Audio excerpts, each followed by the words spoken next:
Fore Please. Oh, what a shot. Oh, yes. Life have you seen anything like that? Fore Please. Now driving.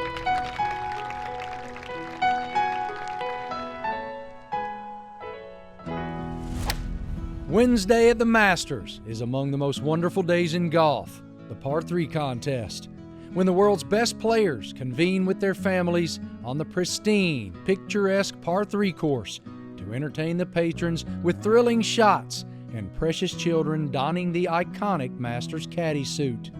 Hello everyone, welcome to Fore Please Now Driving, the official Masters podcast. I'm your host Marty Smith. The par 3 contest was thrilling and saw Keegan Bradley score a hole-in-one that brought the crowd to its feet and his son to tears. As I stood at the 7th tee waiting to interview Bradley, he threw his arm around my neck and said, "Man, this is so fun." Tom Hoge hit an ace on 4, and Brooks Koepka dunked the 6th and celebrated with his son Crew.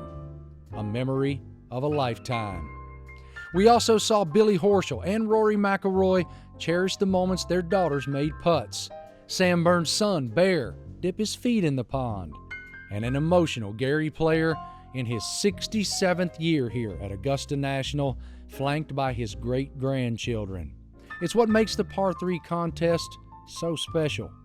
Family. Nico Echeverria won the par 3 contest in a playoff over J.J. Spawn. Afterwards, Echeverria told me during the trophy presentation he hopes he's the guy that breaks the curse. No par 3 champion has ever won the Masters in the same year. Echeverria aims to change that. And with that, the 89th Masters is here. And what better way to start than a conversation with the voice of the Masters, Jim Nance. As has become an annual tradition, unlike any other. I like it. You like that, don't you? I like the way you set that up. It's got a nice ring to it. The voice of the Masters, the voice of golf on CBS, one of the greatest broadcasters in the history of the profession, and someone I'm so grateful to call a friend. The great Jim Nance joins us now on Fore Please Now Driving. Brother, I always Marty. love seeing you. Right back so at you, man. much. You just have this indomitable spirit and energy. And as we walked over here, I'm watching how many people need your time and how many directions in which you're pulled.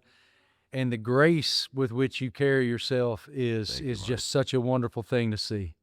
Well, I'm touched that you say that, and it's wonderful to be back here. There are a lot of old friends that you run across when you step on the grounds in Augusta. We just happen to be in the village here, the content center area, and I'm seeing some colleagues today for the first time for the Masters week, because I'm a late arrivee, having come in from San Antonio. Sorry, man. Heartbroken. They, my the Houston Cougs had it won. We had it. But that's sports, I think I'm going to be able to handle the defeat. I'm not just a fan. My career was channeled through that basketball program when I was a guy on the end of the bench for the golf team. And our golf coach, the legendary Dave Williams, sent me over to Guy Lewis. Said, "Guy, take care of him. He wants to work for CBS one day." So Guy made me, right on the spot, the public address announcer and the host of his television show. And it was the first time I was ever on TV, and it ran on the NBC affiliate. I was just a kid living in the dorms. So that evolved into a lot of different ways of being involved with the basketball program for now almost 50 years. So it's personal. We'll move on from it in this conversation as well. It hurts. Congrats to the Florida Gators. They did what they had to do to win it, but I certainly felt like most of the way we had a chance to not only win, maybe even blow it open. But we didn't finish the deal, and the Gators were resilient and hung in there. So I come here on the heels of that, and it's a reboot. It's a wonderful mental reboot to be here anytime you get here. The world feels a little bit different, doesn't it? You're on sensory overload. Everything feels good, feels right. Just the interactions with people, it's different. It feels the way it should be all the time. There's a kindness in the way people approach one another. You're so right. Right? Am I right? Oh, you couldn't be more right. And there's an ability to be centered here and present here. Scott Van Pelt and I were discussing that yesterday. That is incredibly rare. but I'm searching desperately for the why. There's just something about the presence of that clubhouse, that golf course, the history here. People kick into a genteel attitude. It's just a kindly manner overtakes everyone. And again, we interact here, I believe most people do differently than they do the other 51 weeks of the year. This is the way it should be all the time, by the way. There's no polarization. There's just politeness. You have time. Might be in a rush, but people say, how are you? They look you in the eye. There's happiness. There's joy. I sense this a little bit, and I lived full-time at Pebble Beach for 11 years. Still have my home there. It's not full-time now, but there's a happiness when I'm there. People are overjoyed with making it to Pebble and the Monterey Peninsula. It's a bucket list thing. So one of the many things I love about having a home there is you're surrounded by joyfulness. And that's what I feel at Augusta, 100%. When I come here, I find myself in a reflective state. Mm-hmm. It's this wild journey to getting here, and the second that you walk in, there's a peace and a calm, and that is rare in our world. It is. You got it, man. Because we just run and go, an airplane to car to event to game to whatever it is. And here, there's just a weird ability to be quiet. Yeah, it does. It flows through you, that vibe that you described so well. It's something that I've tried to describe, probably not as eloquently as you just did, for 40 years now. But it is, the minute you get here, your body kicks into a completely different mode. And all these years that I arrived at Augusta after having called the national championship game on Monday night, I came here running low on energy. I've gone through not just the Final Four, but the rounds leading up to it, essentially calling 15 games in the month of March, from the Big Ten tournament through the NCAA tournament. A lot of prep, a lot of travel, a lot of being on, a lot of people away from that to see, hands to shake, places to go. You come here and you're drained. But the minute I would get to Augusta, these vitamin B12 shots that people sometimes get, I got one of those one time out of Monterey. Somebody said, you should try it. And I felt a jolt. I don't like doing that kind of thing, but it helped. And then I thought, that's what I feel when I come to Augusta. There's like a vitamin B12 energy boost. The second you get here, it just really flows through you. What is the latest on the former Scotty Scheffler Chevrolet Suburban? It's in my garage. That now lives in Jim Nance garage. In Pebble Beach. There's a usefulness to that car for the 3.5 months a year that I'm at my house in Pebble. I kept one car there. It was a sports coupe, but it really only seats 2 people. So what I've been doing usefulness for years, what a great word, since I moved to Nashville as my main home, primary, I would go out and rent SUVs. I need it. Got kids, so now I've got that taken care of. I got the SUV. It just happens to be the SUV that was purchased on Washington Road on a father-son visit to Augusta in 2012. You know the story. The family car broke down. They drove from Dallas. Scott Sr. and Scotty drove to Augusta. The car broke down. They had no means of getting home. So Mr. Scheffler went down Washington Road, got a ride to a dealership, and bought this. It was a Yukon. It is a Yukon. And bought it so they could drive home. Moreover, when Scotty won his first green jacket, he actually drove from Dallas to Augusta in that Yukon. Okay? Here he is. He's a big deal. He'd won for the first time earlier that year at Phoenix, but he drove the car from Dallas, the SUV, and arrived every day in the course in that vehicle.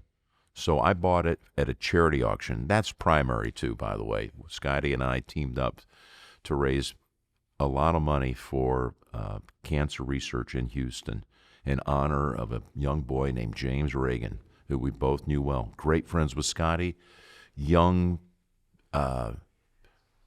protege, if you will. Just the nicest young man. I met him at an event years ago. I just thought he was just remarkable. He was battling cancer. Jack and I, Nicholas and I, had done an event with James. I took him to a Final Four, had him at events.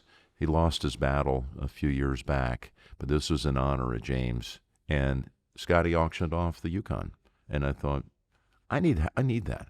I need that because it's going to remind me of James. And I think it's a collector's piece. Imagine if you had Tiger Woods' car. I know. I was going to say the same thing, especially with the story behind it. Yeah. I mean, imagine Tiger having bought, just in theory, a car on Washington Road. And when he came back to win in 97, a win for the ages, he drove that same car in and out of the golf course every day. Well, I have that car of Scotty Scheffler's. Not that I'm going to turn around and flip it. I'm not. I need it. It's got a usefulness. So it's all good. So good. It's all good. What do you expect from him this week here? I think I expect a lot. And when you heap expectations on golfers and they have to shoulder all of that additional pressure, a lot of golfers have a hard time handling that. Scotty is oblivious to it all. Doesn't matter what you say, what you do, what your expectations are, what the media is saying. He is so dialed in, such a normal guy. I think there were such great signs 2 weeks ago in Houston. No, he had this accident, we all know, an injury over the Christmas holidays, and it's taken him a little while to get back. You know, it's surprising in some ways. We got so used to him winning every week he played, or every other week. It's a little surprising he comes here without a win in calendar 25. Well, that's going to change. It could be this week. He's defending next week. I mean, there's a lot of places this could change. I think he's primed to do it again. He's got the perfect game for this course. It is so interesting to me, the psychology with athletes, and you're around the best in the world all the time. I have that blessing in many ways too. How an injury can truly give you new perspective on the blessing of playing healthy, because you don't have that when you are. And I was just talking to Aiden Hutchinson. About his injury, and he was sharing this new perspective that he has on, I've never been hurt before. Now I am so grateful just to get to do it. I bet he does. I don't think he ever took anything for granted. Yeah, I do agree with that. He's so grounded. I mean, just take as an example of his humbleness and who he is and centered.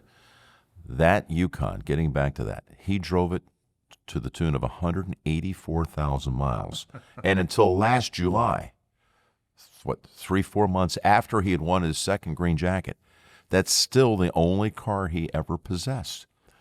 Yeah, he's got the right mindset. And does he appreciate it more? Maybe a little bit. Also a dad for the first time. That's big. That injects a very different energy into...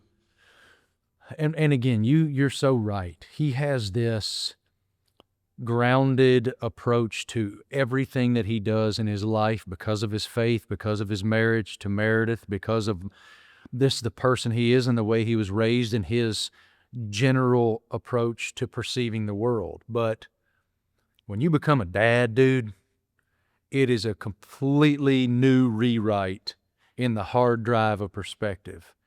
And it's probably only going to make him that much more less interested in what happens on the golf course. Well, remember, this was all kind of one of the storylines last year. Meredith was late in her pregnancy at that point. So, yeah, I have seen players through the years in all the sports I've covered perform differently, better, less pressured, more freedom in movement, more freedom to be able to handle pivotal moments when they become a dad. They suddenly realize that's not what the good Lord put you on this earth to do. Just go win golf tournaments. You're a dad now.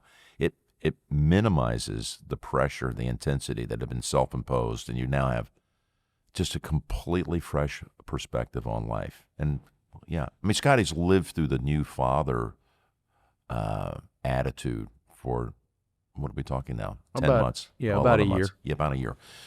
But I like his chances. I really do. I know 3 out of 4 would be amazing. 2 out of 3, he's already done. Back to back, we haven't had that in a long time. And there have only been, as you know, 3 times that's happened in the history of this tournament. So I'm going to start there. Then I have a feeling that there's going to be a super strong international presence. Any specific names? The ones you might expect. I'm going to put Rory over here on the side for a minute. But Oberg last year finished second. But there are others. Minwoo Lee, I like his game. Thomas Dietrich. I'm channeling what happened earlier in the year. Hideki Matsuyama. He didn't win earlier in the year, but I think Shane Lowry is going to be a force this week. And then there is Rory, which in many ways, if you're just looking for pure headlines, the biggest story that could come out of here, I believe, would be, of course, Rory winning and completing the career Grand Slam to become the 6th to ever do so. And he's got the build-up to come in here and perform, having won at Pebble, having won the Players' Championship. It's his best lead-up to Augusta of his brilliant career, so we'll see. It gets back to that thing we talked about before. It's just there's so much searing heat in that expectation, that anticipation, that the reminders are constant about what it would mean to win a green jacket. And if he goes out Thursday and performs, which I hope he does, and I think he will, go in, meet with the media afterwards. He'll get bombarded with 10 questions total. 5 or 6 will be about the Grand Slam. And then Friday, if he's still there, which I anticipate he will, he'll go back to the media. There'll be another 10 questions, 5 or 6 about the Grand Slam. So he's got to deal with it. I think he's genius the way he handles most of that, and the media interviews, and is forthright and candid. But it's the constant drumbeat, the reminders. And The weight of it is real. The weight of it just comes from outside sources. It runs through your mind. It goes through your body, into your muscles, into the tiny muscles, into your hands. You feel it. I mean, this game, it is so hard to stay calm when the stakes are so large. If he can perfect that, he'll be down at Butler Cabin, and I'll see him about 7 o'clock on Sunday night. Well stated. Thank you for your grace. Marty, I love being with you, man. I'm such a fan. I've loved getting to know you away from the microphones, too. Not often enough, but a few times, and it's been brilliant. You're a great guy, and that's why you're so successful. You are who you are. Folks, what you're listening to is the Marty Smith, okay? So I can attest to that. It's a pleasure. Thank you, brother. See you guys. Jim Nance is the standard by which we're all measured in the golf media, and many young and incredibly talented reporters are following his example. One of them is my friend and fellow broadcaster on TGL, Golf.com's Claire Rogers. It is wonderful to be joined now by my friend Claire Rogers, writer for Golf.com, TGL icon. It's so nice to spend time with you today. Thank you. What is your overall emotion here on Wednesday at the Masters? I would say excitement. This is my favorite day at Augusta National. Why? The whole week is great, but I was thinking about it on my way over. There's kind of this, at any tournament, the 11th hour, the day before, the stress can run high. But here you have this break where it's about family for a few hours in the afternoon and the little kids running around. There's been some kids who have kind of become the icons of this event. Frankie Fleetwood, Sammy Spieth. It's just so sweet to see the players go into parent mode and get to relax a little bit with their families. What do you most look forward to as we make our way toward tournament play? Is it someone's psychology? Is it somebody's a certain grouping? Oh, that's a great question. I think I kind of like to get out there really early in the morning and walk 18 first thing on Thursday morning. So just doing a full walk of the course. And then I kind of like to go hang out kind of by the first tee and watch more of the afternoon groups come in. That's kind of like my approach to watching golf. What are you doing while you walk that 18? Is that an introspective time or is that an analytical moment? It's a little bit of both. I think I try and spend 1 hour a day on course thinking like it is crazy that I get to be here. I look at that and I'm so thankful to be here because I don't ever want it to feel normal that I'm at Augusta National. And I think there's a danger of getting into like a rhythm here. So I try and really take an hour to think about, this is crazy. My grandparents would kill to have done this, right? So that, and then it's really following, like tomorrow I'm going to follow Joe Highsmith because I know his caddy and that'll be fun. And just to see like, there's never a specific player even, like obviously the big names are great, but I can follow them, anytime. Here it's more just like, let me walk the course and see what any guy is doing here. I had a wonderful conversation on Tuesday morning on the 6th green with Joe LaCava and Joe Fore about fathers and sons at Augusta, the insane fact that they will both be caddying in this 89th Masters tournament. And it was so wonderful to see Joe 3 discuss. I mean, look, you got to remember, like, this guy remembers teaching his son how to walk. And now he's walking Augusta with his son. You know him. Yeah. What's he saying to you about this opportunity? Well, I actually am good friends with Joe the fourth's sister, Joe the third's daughter, Lauren, who I walked with for a couple hours yesterday. So I kind of got it from her lens, but it is such excitement. And there's something so special about the Masters. I mean, they've played practice rounds at previous tournaments together, but I think to get his son, somebody else is going to experience something that it's hard to explain, right? So you can do so much explaining for anyone of what it's like to go to the Masters, but even, like until you're there, you can't feel it. So I imagine it's more about like all this Masters stuff, all this caddying stuff here that you can't perfectly explain to somebody else, I think is the excitement. And I think he's just excited for him to experience it. Absolutely. And you're so right. Scott Van Pelt and I were discussing this on Tuesday as well. We get paid to have the blessing to try to articulate things in ways and with depth that maybe other people aren't able or can't. In this place, it's almost impossible to do it, even for those who are charged with that honor. I'm going to give you the floor to try. How do you describe it? I describe it, the excitement, I describe like Christmas morning when you're 6 years old. The first year where you really understand like that, what Santa is. When you're 4, you don't quite get it. But when you're 6, you might get it. That's the excitement for me walking in. And then I kind of compared it to opening day at baseball, like at the Fenway Park. The feeling of walking in and seeing the grass for the first time. It's like bigger, but it's also crazy because you're at a park, you're watching baseball, right? Here you're on the course, which is very different. I would say a mixture of opening day and Christmas, and the fact that like a lot of times, like the first time I came here was with my dad. So all these rush of emotions, and even if you've never been here with a parent, people have,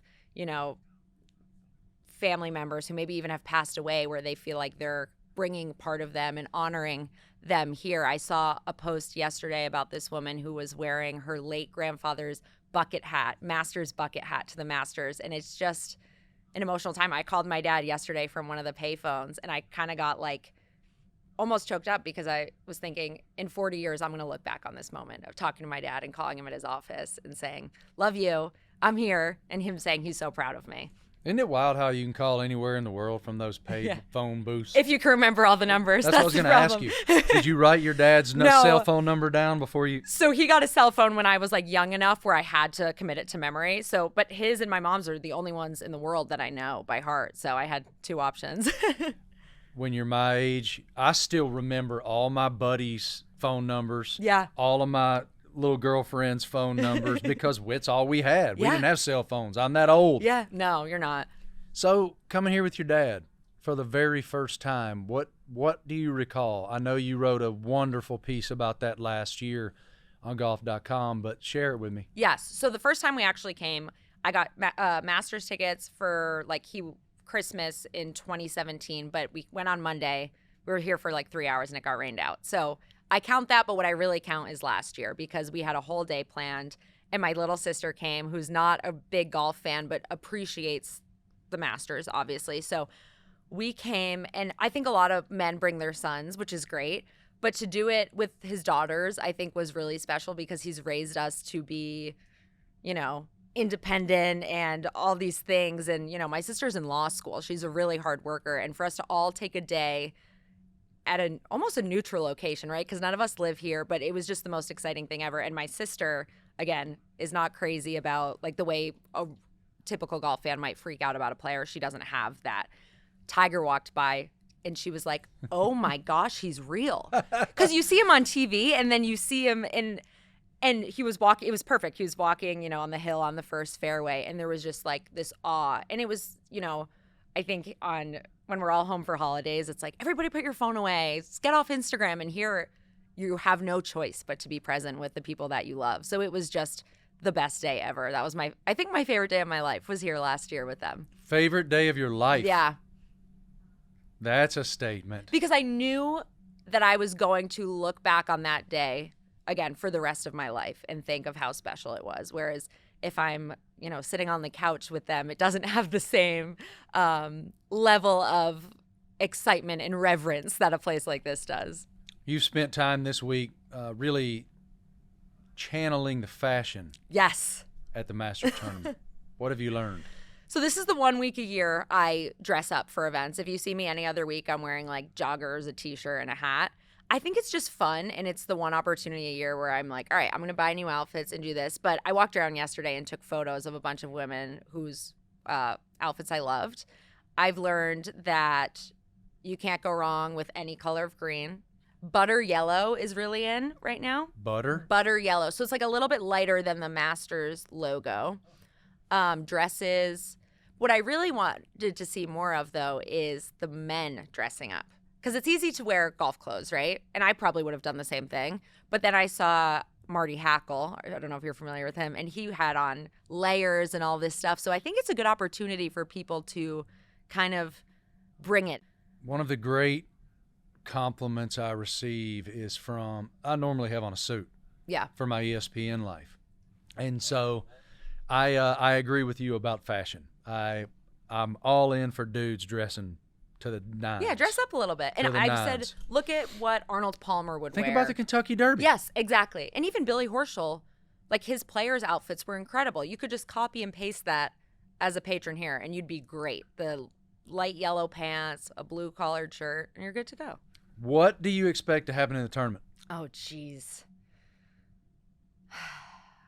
I think Scotty's going to make a run. Well, that's not a big surprise. I really want to see Rory play well here. And then the third person, if I could pick three, would be Max Homa, because he played really well here last year and his game's been struggling a little bit and he's been really open about it. So I hope that he has a great week here. I would love to see that too. He's such a good person. Mm-hmm. He's such a thoughtful person. All three of those people that you just mentioned. Yeah. I mean, Scotty Scheffler has this perspective about golf's position in his life. Even though he's the greatest in the world and one of the greatest to ever do it, he has it in this its own little silo over here. It's not his life. Right. It's just a portion of his life. It's what he does. It's not who he is. And that is incredible to be around, to be near. Yeah. And Rory, of course, chasing the career Grand Slam for the 10th consecutive year, maybe 11th consecutive year, and has had to answer that question over and over and over again. And I asked him how tired he is of hearing it and how wretched that is for him. And he said there's only one person who can fix it, and that's me. And he does feel complete. I think there's a lot of reasons he feels complete. And with Max, I love his vulnerability. I always have. I love that he is fearless to say exactly what he feels, exactly where he is in that present moment, and how that impacts him as a golfer. And we can learn from that, from all three of them. Totally. And I think two things. One, Rory, the second you kind of say, I'm good, whatever happens, is I think a lot of, in any walk of life, is the moment that there's real change a lot of times, because being able to accept that. And then Max, I think it's hard for people to be vulnerable with the people they're closest with, and he's able to sit in front of 100 media members and lay it all out there, which I really admire. Yeah, and back to Billy. I admire that about Billy, too. Yes, 100%. He's the exact same way. So who wins? Rory McIlroy wins the Masters. Okay, let's go. He's my choice, too. Is he? All but right. he's been my choice for like 8 straight years. Okay. Fair enough. So I'm not terribly certain how good that is Yeah. for him, but really appreciate your time. Thank you. This is the best. It was Claire. nice to see you So in a great different to setting. see you, too. And we're grateful that you joined us. Thank you. Have a great week. You too. I love her spirit and her enthusiasm for golf, for family, for the Masters. Grateful she took the time. On Tuesday here at Augusta National, I had the rare honor to walk the 18th hole with 2015 Masters champion Jordan Spieth. Holly is an iconic hole, one every golfer dreams to march late on Sunday in April, in a coronation from patrons lining the entire fairway and circling the green 30 rows deep, cheering as a champion is cloaked in green. What do you remember about what was going through your mind as you made that walk in 2015? Well, I remember walking, you saying off the tee? You've already hit your tee shot. Yeah. As you're walking. As I'm walking, really, you know, it's funny, it's like you'd think, oh, you're coming up the 18th and you got a 4-shot lead, you won the thing, you got to be, I'm sitting here thinking, please be left of this big magnolia, please be left of this big magnolia, because it leaked where I couldn't see it. And I know if it's under that magnolia, you're just in trouble.